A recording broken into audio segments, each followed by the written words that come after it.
अलबेले किस्सों की दास्तां के सिलसिले शुरू हुए, बनके कहानियां कहानियां।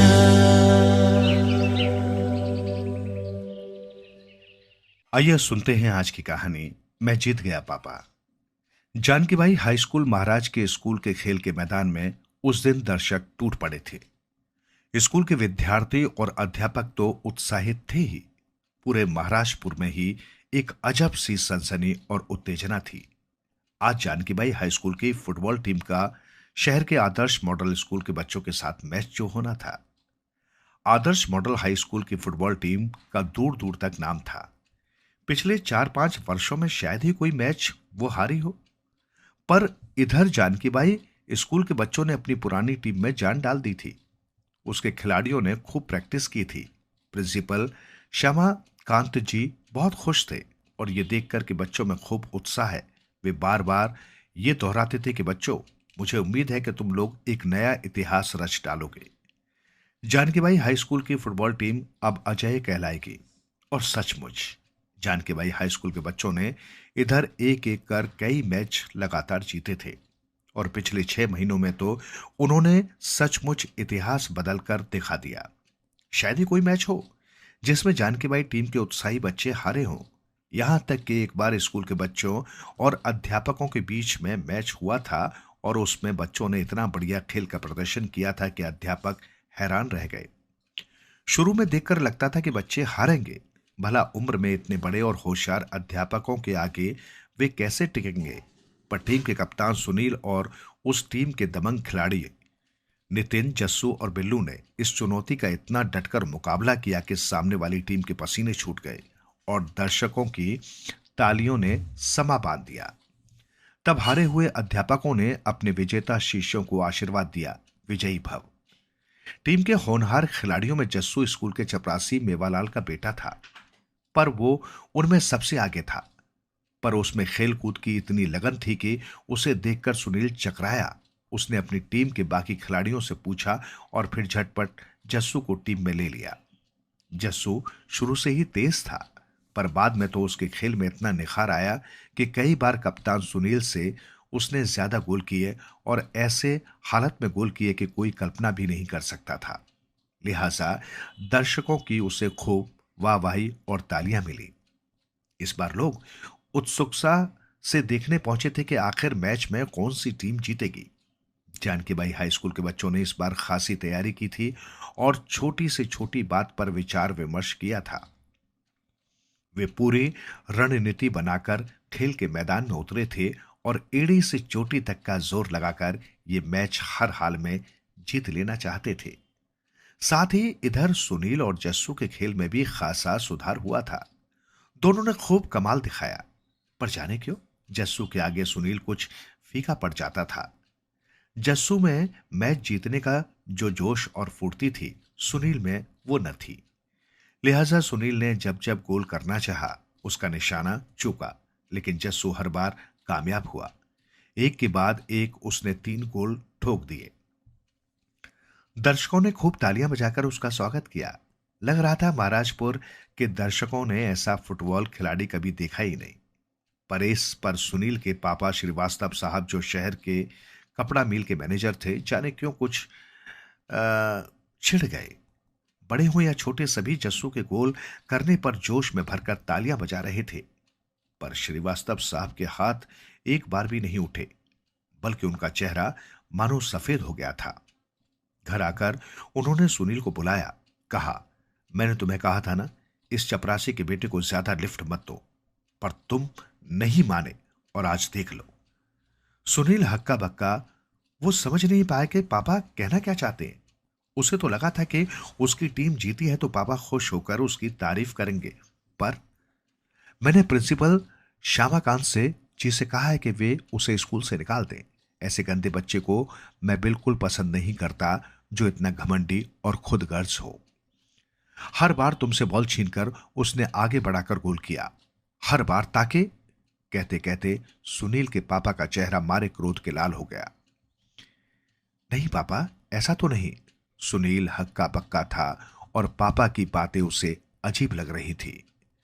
पर उनका विरोध करने का मतलब था उनका गुस्सा और भड़काना, लिहाजा वो चुप हो गया। शायद कुछ देर बाद शायद पापा का गुस्सा शांत हो जाए, सोचकर सुनील बाहर लॉन में चला गया और वहां खेलती हुई चिड़ियों को देखने लगा। उसके बाद भी सुनील जस्सू के साथ अपने स्कूल की फुटबॉल टीम में खेलता रहा, पर जाने क्यों उसका मन भी बदल सा गया था। उसे लगने लगा था कि जस्सू के सामने उसकी चमक फीकी पड़ जाती है और सारी वाहवाही जस्सू के हिस्से में आ जाती है। यूं होते होते जो नहीं होना था वही हुआ, यानी सुनील और जस्सू की दोस्ती में दरार पड़ गई। उसके बाद सुनील जानबूझकर कोशिश करता कि खेल में वो हावी रहे और सबसे अलग नजर आए, जस्सू को कम से कम गोल करने का मौका मिले। पर जस्सू ने जाने कैसा जादू साध रखा था कि वो दूर से भी किक करता तो बॉल सीधी गोल में जाती और कई बार तो उसका खेल इतना लाजवाब होता कि विपक्षी टीम के खिलाड़ी भी उसकी जी भरकर तारीफ करते। इससे सुनील इतना चिढ़ जाता कि अपनी टीम की जीत के बावजूद वो जस्सू को बिल्कुल बर्दाश्त नहीं कर पाता था। एक दो बार तो हालत ये हुई कि विपक्षी टीम के कप्तान ने जस्सू का कमाल देख जमकर दाद दी। सुनील भाई, तुम्हारी टीम में जस्सू अनोखा खिलाड़ी है, वो तो जैसे फुटबॉल का जादूगर है, मेरी ओर से उसे बधाई देना। इस पर सुनील ने कुड़कर कहा, हाँ जस्सू ठीक है, पर उसे सिखाया तो मैंने ही है। वैसे हमारे यहाँ तो सभी खिलाड़ी अच्छे हैं और बहुत से तो जस्सू से लाख दर्जे अच्छे हैं। सुनकर सामने वाला हैरान रह गया और सुनील गुस्से से अपना चेहरा फुलाए एक ओर हटकर खड़ा हो गया। इधर जस्सू सुनील को अपना प्यारा दोस्त और बड़ा भाई मानता था, जैसे शुरू से मानता आ रहा था। वो मानता था कि उसके खेल को निखारने और धार देने में सुनील ने वाकई मेहनत की है। बार बार सभी से वो ये कहता था और सुनील से भी, लेकिन सुनील उसकी बातों का जवाब थोड़े रूखेपन से देता तो उसे धक्का पहुंचता। फिर भी जस्सू किसी तरह मन को समझा लेता, सोचता शायद सुनील का मूड ठीक नहीं है, वरना वो तो मुझे इतना प्यार करता है, उसी ने तो मुझे आगे आने का इतना मौका दिया था, वरना मैं था कहां। अब जस्सू का एक ही सपना था कि वो बड़ा होकर फुटबॉल का अच्छा खिलाड़ी बने, इतना अच्छा खिलाड़ी कि सारी दुनिया में भारत का नाम ऊंचा करे और खेल के मैदान में इतना अच्छा प्रदर्शन करे कि लोग उसका प्रदर्शन देखकर झूम उठे। जस्सू के पिता मेवालाल जानकी बाई स्कूल में चपरासी थे और बेटे को ज्यादा सुविधाएं नहीं दे पा रहे थे। फिर भी जस्सू आगे निकलता जा रहा था, देखकर उनकी छाती फूल उठती। लेकिन उन्हें क्या पता था कि जस्सू की यही सफलता सुनील के पापा श्रीवास्तव साहब के मन में करक रही थी। और मुसीबत ये थी कि श्रीवास्तव साहब एक बड़ी फैक्ट्री के मालिक होने के साथ साथ स्कूल के मैनेजर भी थे। श्रीवास्तव साहब जब जब स्कूल में मुआयने के लिए आते थे और जाने क्या बात थी कि उनका गुस्सा कम होने की बजाय उल्टा और भड़कता जा रहा था। उन्हें लगता था कि जस्सू के हिस्से आने वाली तालियां सुनील को मिलनी चाहिए, पर उफ, ये चपरासी का बेटा। इसलिए जब वे स्कूल में आते और मेवालाल उनकी आंखों के आगे आ पड़ता तो उनका गुस्सा 7वें आसमान पर पहुंचता। अब वे उस पर काम चोरी का आरोप लगाकर बात बात में तंग करने लगे, स्कूल से निकालने की धमकी देते हुए कहते, जैसे तुम वैसा तुम्हारा बेटा, बिल्कुल नालायक हो तुम, मैं तुम्हें एकदम बर्दाश्त नहीं कर सकता, मुझे अपनी मनहूस शक्ल मत दिखाया करो।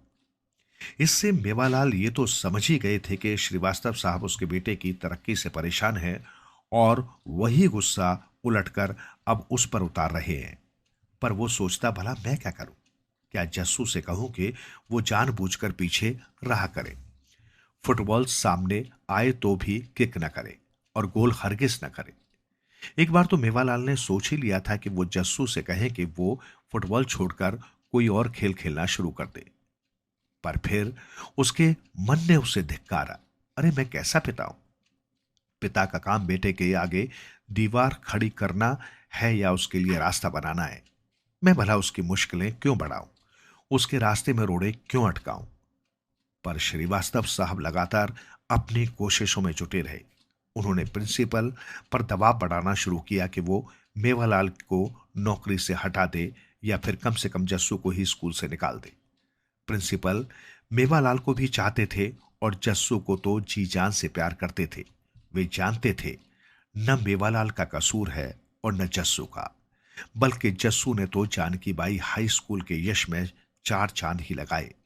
पर उन पर श्रीवास्तव साहब का दबाव इतना बढ़ता जा रहा था कि आखिर न चाहते हुए भी उन्हें अप्रिय निर्णय लेना पड़ा। हाँ, जस्सू को बिना बात स्कूल से निकालने की बजाय उन्होंने यही उचित समझा कि उसे अलग से बुलाकर समझाया जाए। जस्सू को एकांत में बुलाकर उन्होंने प्यार से उसके सिर पर हाथ रखते हुए कहा, बेटे, आज मुझे एक ऐसा फैसला लेना पड़ रहा है जिसके लिए जिंदगी भर मैं शर्मिंदा रहूंगा और तुमसे आंख नहीं मिला पाऊंगा। मैं चाहता हूं कि तुम इस स्कूल से नाम कटवा लो, क्योंकि श्रीवास्तव साहब का दबाव मुझ पर बढ़ता जा रहा है। वे तुमसे और तुम्हारे पिता मेवालाल दोनों से बेहद नाराज हैं। पर मेवालाल को नौकरी से निकालूं तो तुम्हारे घर पर ज्यादा संकट आ जाएगा। इसलिए बेहतर है कि तुम ही स्कूल छोड़ दो। हाँ, मेरा प्यार, मेरा आशीर्वाद हमेशा तुम्हारे साथ रहेगा और मुझे उम्मीद है एक दिन तुम बहुत बड़े खिलाड़ी बनोगे और दूर दूर तक तुम्हारा नाम होगा। कहते कहते प्रिंसिपल जी की आंखें भीग गई और जस्सू तो एकदम हक्का बक्का रह गया। हाँ, पर पिछले कुछ दिनों से उसके पापा ने इशारों में उसे बहुत कुछ बता दिया था। तब से वो समझने लगा था कि श्रीवास्तव साहब कुछ न कुछ गड़बड़ तो करेंगे ही। उसने किसी तरह मन को पक्का किया, प्रिंसिपल जी के पैर छुए और उन्हें प्रणाम करके बाहर आ गया। अब जानकी बाई हाई स्कूल की फुटबॉल टीम में जस्सू नहीं था, फिर भी दूर दूर तक उसका वैसा ही नाम था और वो काफी शक्तिशाली टीम मानी जाती थी। जस्सू ने इस टीम को बिजली जैसी फुर्ती दे दी थी। अब जस्सू भले ही चला गया हो, मगर टीम तो ताकतवर थी ही। जस्सू के जाने के बाद भी जानकी बाई हाई स्कूल की फुटबॉल टीम ने कई मैच जीते, कई इनाम और शील्ड उसे मिली। जस्सू के हिस्से में आने वाली तालियां अब सुनील को मिलती। श्रीवास्तव साहब इससे खासे खुश थे, पर जस्सू को भीतर ही भीतर कचोट होती। वो अंदर ही अंदर आंसू बहाता, फिर किसी तरह मन को समझा लेता, सोचता, अच्छा रहा कि श्रीवास्तव साहब का गुस्सा मुझ पर ही उतरा। अगर वे मेरे पापा को नौकरी से निकाल देते तो। शहर में जानकी बाई स्कूल और आदर्श मॉडल स्कूल की टीमें ही फुटबॉल में सबसे आगे थीं और महीने में एक बार उनका मैच जरूर होता था। और मैच खाली स्कूल के बच्चों के लिए ही नहीं, बल्कि पूरे महाराजपुर शहर के लोगों के लिए खासे रोमांच की शक्ल ले लेता। जस्सू के जाने के बाद भी जानकी बाई हाई स्कूल की फुटबॉल टीम ने लगातार 3 बार आदर्श मॉडल हाई स्कूल की टीम को हराया था। पर एक बार साफ देखने में आ रही थी कि जस्सू के बगैर अब जानकी बाई स्कूल की फुटबॉल टीम में वो पुराना दमखम नहीं रह गया था। देखने वाले सभी दर्शक ये महसूस कर रहे थे। उधर आदर्श मॉडल हाई स्कूल की फुटबॉल टीम में एक अलग तरह की खलबली मची हुई थी। जस्सू के जाने के बाद वे सोचते थे कि जानकी बाई हाई स्कूल की टीम को आसानी से हरा देंगे, पर अब कुछ न कुछ तो करना होगा। एक दिन आदर्श मॉडल स्कूल के स्पोर्ट टीचर दीनानाथ जी ने जस्सू को अपने घर बुलाया। जस्सू, तुम कहो न कहो, पर तुम्हारी तकलीफ मैं समझता हूं। मुझे पता है फुटबॉल तुम्हारे लिए महज एक खेल नहीं, बल्कि जिंदगी की तरह है और मुझे पक्का यकीन है कि तुम आगे चलकर फुटबॉल के लाजवाब खिलाड़ी बनोगे। पर तुम्हारे साथ जो कुछ हुआ उसे देखकर मैं ही नहीं, बल्कि हर सच्चे खिलाड़ी और सच्चे इंसान को दुख होगा। यही सोचकर मैंने तुम्हें बुलाया है, सिर्फ ये कहने के लिए कि अगर तुम चाहो तो तुम्हें खेलने का मौका हमारा स्कूल दे सकता है। तुम चाहो तो आदर्श मॉडल स्कूल में न सिर्फ कल से ही तुम्हारा एडमिशन हो जाएगा, बल्कि तुम्हारी फीस भी माफ कर दी जाएगी और कल से ही हमारी फुटबॉल टीम के कप्तान तुम होगे जस्सू। सुनकर जस्सू को यकीन नहीं हुआ। खुशी के मारे उसकी आंखों में आंसू छलछला रहे थे। बोला, सर, आप सच कह रहे हो ना? मैं वादा करता हूं कि मैं इसकी पूरी कोशिश करूंगा। दीनानाथ जी बोले, आज ही मैं प्रिंसिपल मनचंदा जी से बात करूंगा। मुझे यकीन है कि वे जरूर मान जाएंगे। वैसे भी वे तो हर पल तुम्हारी तारीफ करते हैं। और सचमुच जैसे आदर्श मॉडल हाई स्कूल के स्पोर्ट्स टीचर दीनानाथ जी ने कहा था, वही हुआ। जस्सू का आदर्श मॉडल हाई स्कूल में दाखिला हो गया और उसके साथ ही वो आदर्श मॉडल स्कूल की फुटबॉल टीम का कप्तान भी बन गया। उस दिन आदर्श मॉडल स्कूल की पूरी फुटबॉल टीम रोमांचित थी और पूरे स्कूल में इस कदर खुशी की लहर दौड़ गई जैसे जस्सू का आना किसी अनोखे पर्व की तरह हो। और जस्सू, उसने उसी दिन से खेल के मैदान में इस कदर जोरदार अभ्यास करना शुरू कर दिया मानो उसके खेल की शुरुआत तो अब हुई है। कोई 15 दिन में जस्सू ने न सिर्फ अपने खेल में नई धार पैदा की बल्कि आदर्श मॉडल हाई स्कूल की टीम में भी नई जान पैदा कर दी। कोई 15 दिन इसमें लगे और इस बीच शहर के दूसरे स्कूलों की 2 टीमों को उसकी टीम ने इतने मजे में हरा दिया कि लोग जान गए कि अब आदर्श मॉडल हाई स्कूल की टीम पुरानी वाली टीम नहीं रही। जस्सू के रूप में उसे एक जादूगर मिल गया और अब कुछ ही रोज बाद वो रोमांचक मैच होना था जिसका पूरे महाराजपुर शहर के लोगों को इंतजार था। ये जानकी बाई हाई स्कूल और आदर्श मॉडल हाई स्कूल की टीमों के बीच खेले जाने वाला रोमांचक मैच था। अब स्थितियां बदल चुकी थी और एक नया इतिहास खुद को लिखे जाने की प्रतीक्षा में था। बिन कहे महाराजपुर के लोग ये जान रहे थे, सबकी आंखों में गहरी उत्सुकता थी। पूरे महाराजपुर में एक तरह की सनसनी और उत्तेजना का माहौल था। और जिस इतवार को शाम के समय ये खेल होना था उस दिन जानकी बाई हाई स्कूल के खेल के लंबे चौड़े मैदान में खाली स्कूल के विद्यार्थी ही नहीं बल्कि सारे शहर के बच्चे और किशोर उत्सुकता से इकट्ठे हो गए थे। फिर चाहे वे किसी भी स्कूल के हों, यहां तक कि बड़ी उम्र के लोगों की भी खासी भीड़ फुटबॉल मैदान में उमड़ पड़ी थी।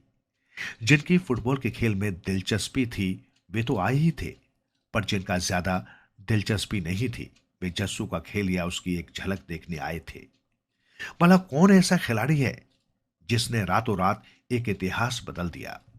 और मैच शुरू हुआ तो मैदान में इस कदर सन्नाटा था कि सुई भी गिरे तो आवाज हो।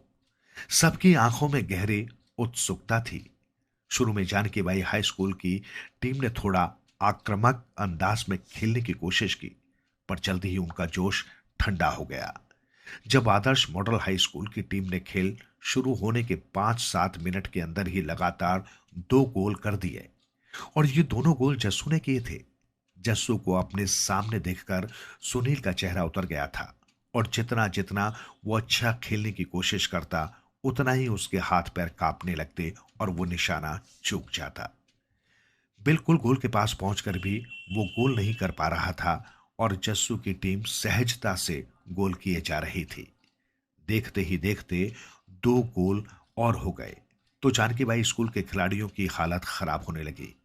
अपने खिलाड़ियों का जोश बढ़ाने के लिए स्कूल के बच्चे जोर जोर से तालियां बजा रहे थे। कुछ जस्सू को हूट करने की कोशिश भी कर रहे थे। वे सोच रहे थे कि मैच जानकी बाई के खेल के मैदान में हो रहा है तो जरूर हमारी टीम जीतेगी ही, उसे जीतना ही चाहिए। पर आदर्श मॉडल हाई स्कूल के पास इस समय जस्सू था, ऐसा खिलाड़ी जो अकेला 10 के बराबर था। फिर जस्सू ने स्कूल की फुटबॉल टीम में ऐसी जान फूंक दी थी कि उसकी टीम के खिलाड़ी जब फुटबॉल को किक करते तो वो इस कदर हवा उड़ती नजर आती कि जानकी बाई के खिलाड़ियों के रोके न रुकती। देखकर उनके चेहरे उतर जाते। सुनील का चेहरा मुरझाया हुआ था, फिर भी उसने कई बार अपनी टीम के खिलाड़ियों को चेताने की कोशिश की थी। 1-2 बार तो उसे डांटना भी पड़ा था कि क्या मुर्दों की तरह खेल रहे हो, जरा जोश दिखाओ ना। पर इससे उसको टीम के खिलाड़ी और अधिक गुस्से में आ गए और चिड़चिड़े हो गए। नतीजा यह हुआ कि मिलकर खेलने और जीतने का जोश उनमें और कम हो गया। इसी का फायदा उठाकर आदर्श मॉडल हाई स्कूल के खिलाड़ियों ने एक एक कर 3 गोल और ठोक दिए। जानकी बाई की टीम वर्षों बाद इस बुरी तरह पिटी थी। हालत यह थी कि सुनील ही नहीं, उसके किसी भी खिलाड़ी को सफलता नहीं मिल रही थी और उधर सामने वाली टीम के कप्तान जस्सू का जादू सबके सिर पर बोल रहा था। आदर्श मॉडल हाई स्कूल के 7 गोलों में 5 अकेले जस्सू ने ही किए थे।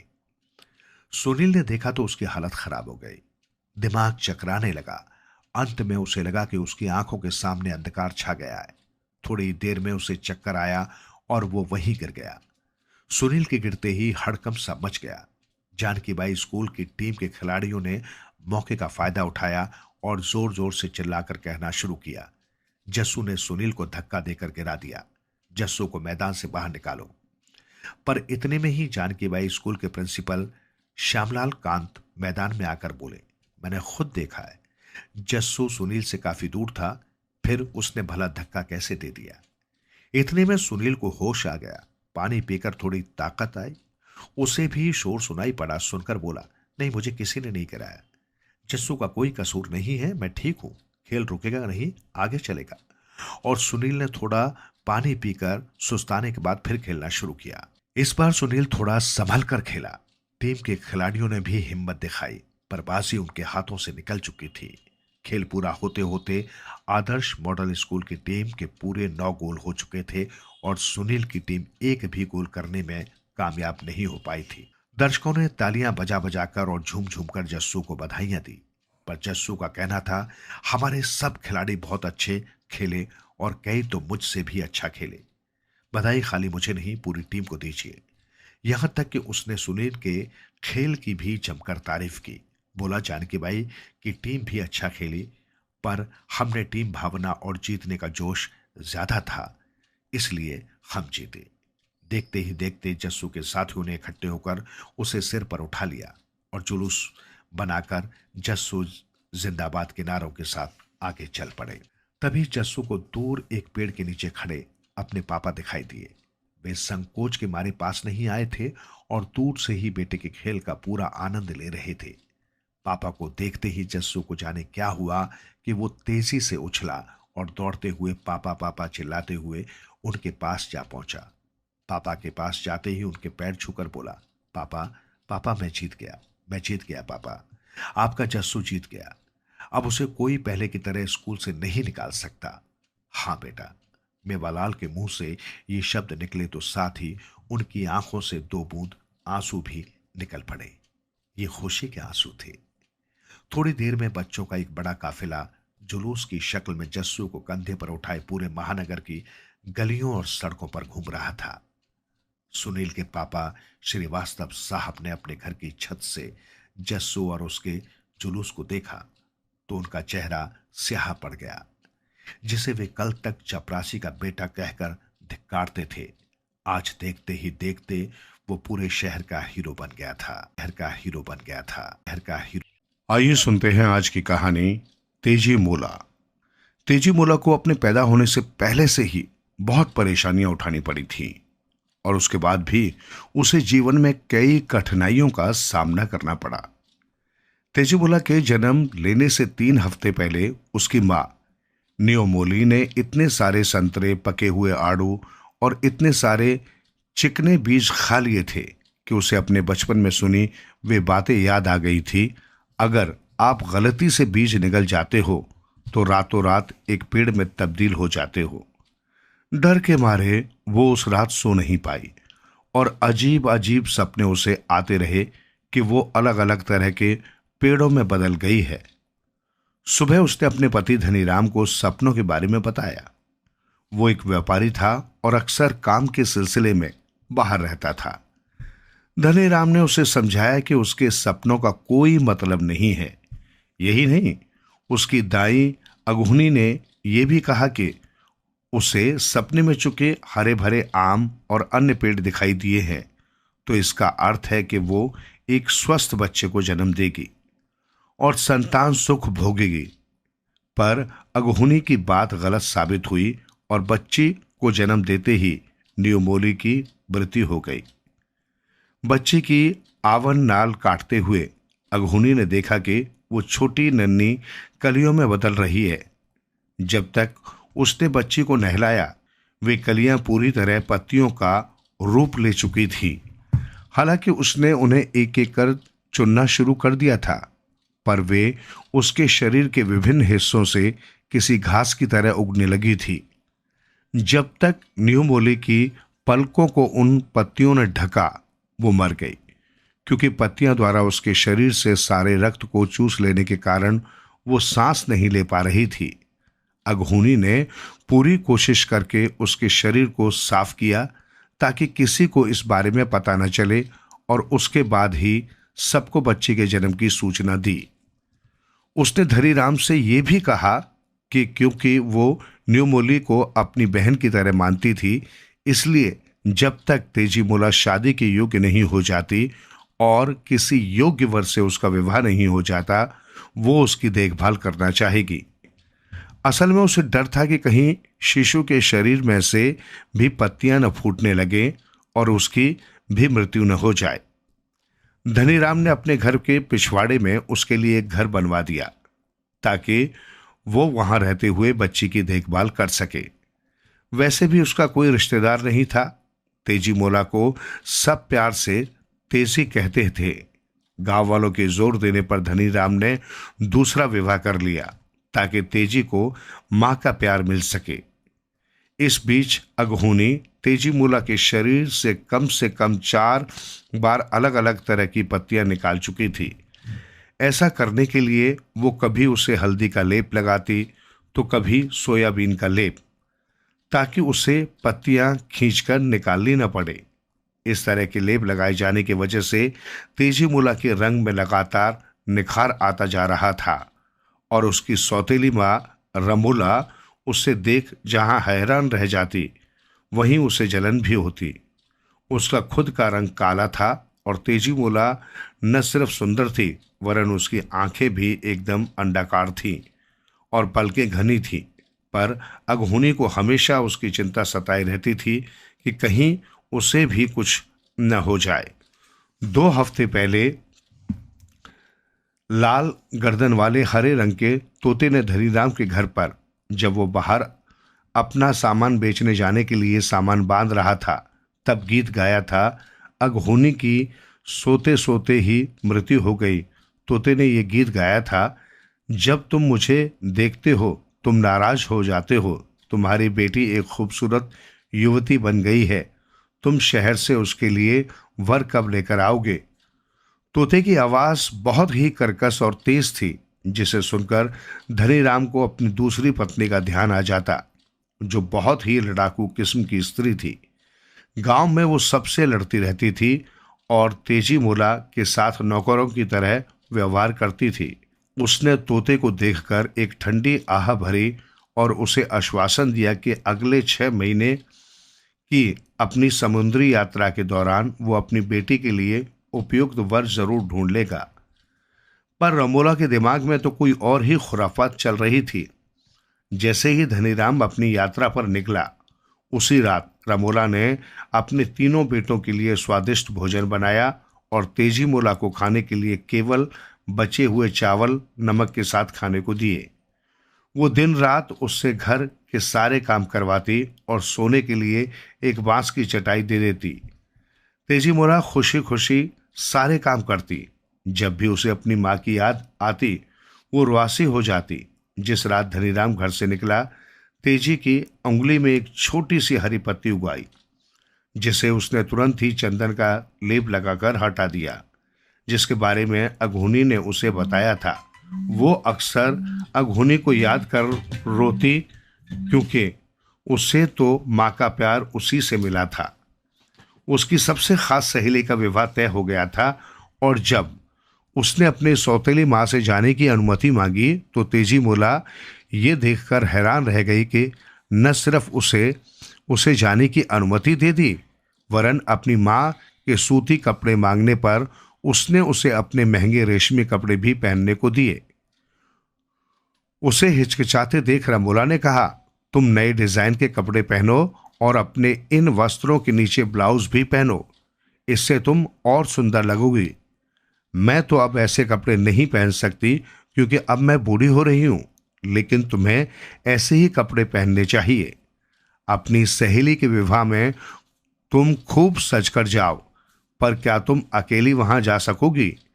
हाँ, मैं अकेली जा सकती हूँ, सुंदर कपड़ों को देखते हुए तेजी मोला ने खुशी से कहा। पर रमोला तो कुछ और ही सोच रही थी। उसने उन कपड़ों को एक जूट के थैले में डालते हुए रेशमी वस्त्र की तहों के बीच धीरे धीरे जलने वाला एक अंगारा और एक छोटा सा चूहा रख दिया। फागुन का महीना था, ठंडी हवा चल रही थी। सड़क पर लाल रंग के गुड़हल के फूल बिखरे हुए थे। सहेली के घर जाते हुए तेजी मोला को लगा कि जैसे थैले में कुछ हिल रहा है। वो उसे खोलकर देखना चाहती थी, पर उसकी सौतेली माँ ने उसे हिदायत दी थी कि वो विवाह स्थल पर पहुंचकर ही थैला खोले, उससे पहले नहीं, वरना रास्ते की धूल मिट्टी से वस्त्र गंदे हो जाएंगे। माँ के डर से तेजी मोला चुपचाप चलती रही। वो अपनी माँ के गुस्से को जानती थी। उसने अपने प्रति पहली बार जो ममता देखी थी, उसे वो खोना नहीं चाहती थी। वो हर हालत में उसे खुश देखना चाहती थी। उसने और तेज चलना शुरू कर दिया ताकि जल्दी से सहेली के घर पहुंच सके और नहाने के बाद इन वस्त्रों को पहन सके। उसने अपने थैले से धुआं निकलता नहीं देखा। विवाह स्थल पर पहुंचने के बाद जब उसने पहनने के लिए वस्त्रों को निकाला और देखा कि वे जगह जगह से कटे हुए हैं और कहीं कहीं से जल भी गए हैं, तो वो हैरान रह गई। वो डर के मारे रोने लगी कि अब तो उसकी सौतेली माँ उसे कोई बड़ी सजा देगी, क्योंकि उसने उसके इतने कीमती कपड़े खराब कर दिए थे। उसकी सखी सोखी ने उसे सांत्वना देने की कोशिश की। तेजी, तुम इसके लिए उत्तरदायी नहीं हो। माँ को मैं ये बात कैसे समझाऊंगी? वो मुझे बहुत मारेगी। उन्हें सब सच सच बता देना, इसमें तुम्हारी कोई गलती नहीं है। फिर सोखी ने उसे उपहार में मिले हुए अपने रेशमी वस्त्र पहनने के लिए दिए, पर तेजी दुखी थी और ये बात भी उसे रुला रही थी कि सोखी उससे दूर चली जाएगी, जिसके साथ वो अब तक अपने सारे दुख सुख बांटती आई थी। फिर जिसका तेजी को डर था वही हुआ। उसकी माँ ने उसकी बात पर विश्वास नहीं किया। उसने तेजी के लंबे बालों को खींचा और उसे मारने लगी।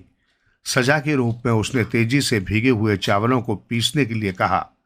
तेजी बोला बहुत रोई कि उसने सचमुच वस्त्र नहीं फाड़े हैं, पर रमोला नहीं मानी।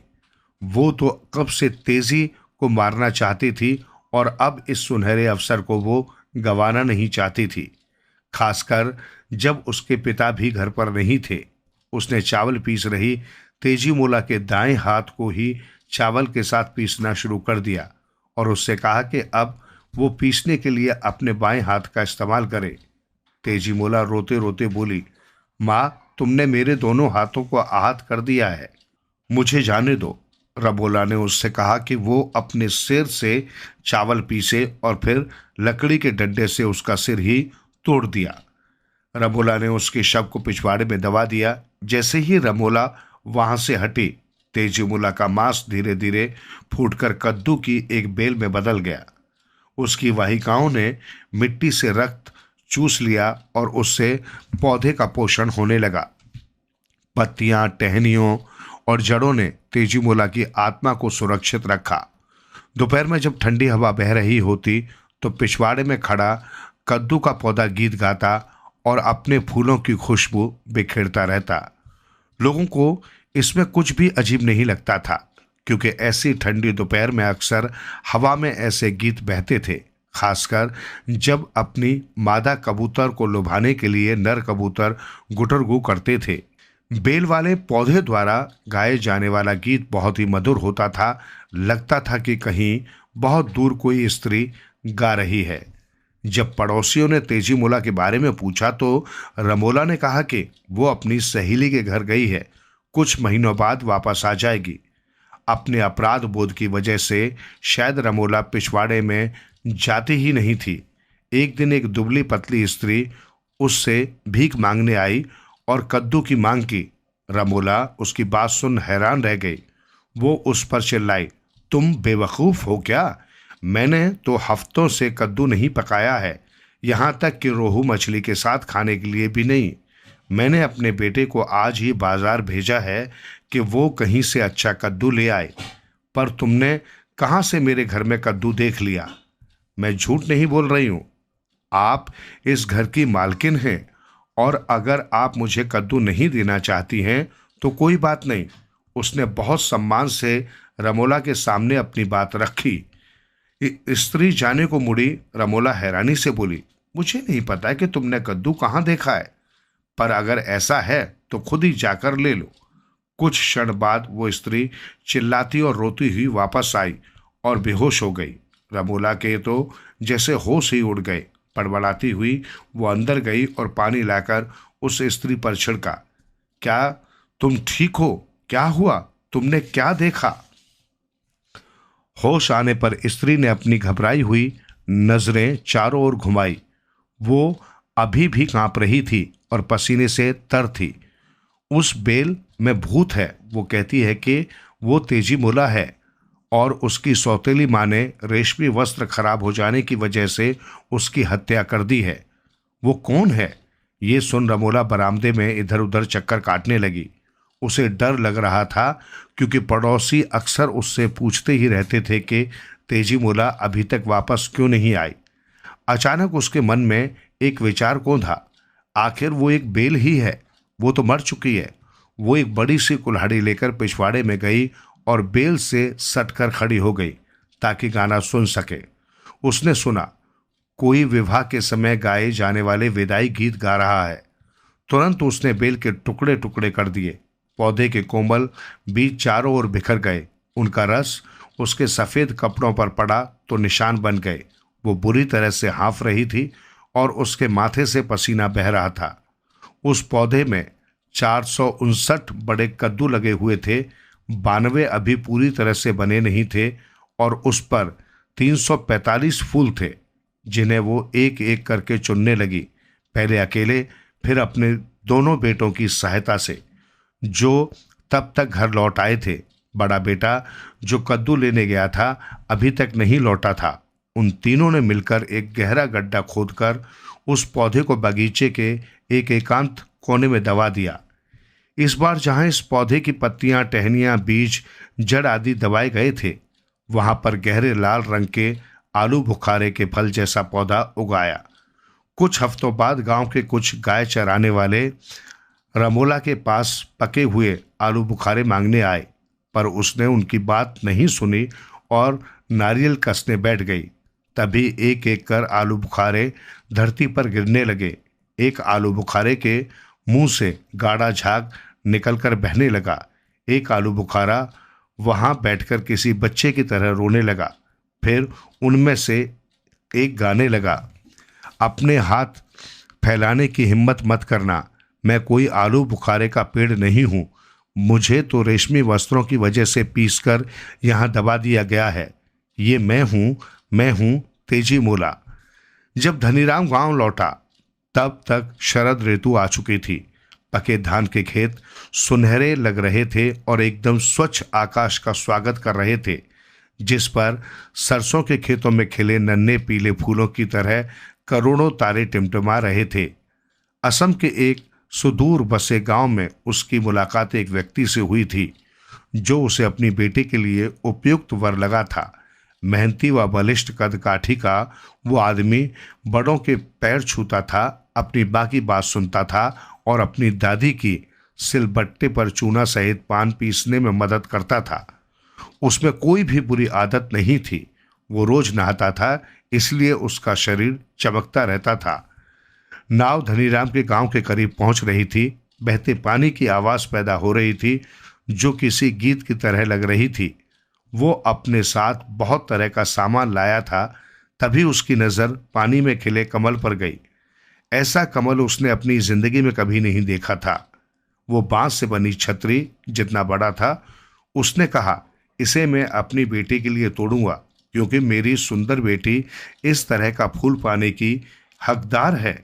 जैसे ही धनीराम उसे तोड़ने के लिए आगे बढ़ा कि तभी वो कमल अपनी दुख भरी कहानी सुनाने लगा, जिसमें वो चूहे, अंगार और अपनी सखी के विवाह की बात कर रहा था। तेजी मोला केवल एक ही बार गा सकती थी, इसलिए उसकी बात पर विश्वास न करते हुए जब वो कमल को उखाड़कर फेंकने लगा तो वो ऐसा न करने की प्रार्थना करने लगी। जब उसे तोड़ा जाने लगा तो अचानक उसने देखा कि उस फूल ने अपनी हथेलियां खोल ली हैं। उसने एक हाथ में पान का नया पत्ता लिया और दूसरे हाथ में चबाया हुआ पान का पत्ता और बोला, अगर तुम वास्तव में तेजी मोला हो तो तुम चातक पक्षी में बदल जाओगी और मेरे दाएं हाथ में रखे चबाए हुए पान के पत्ते पर चोंच मारोगी।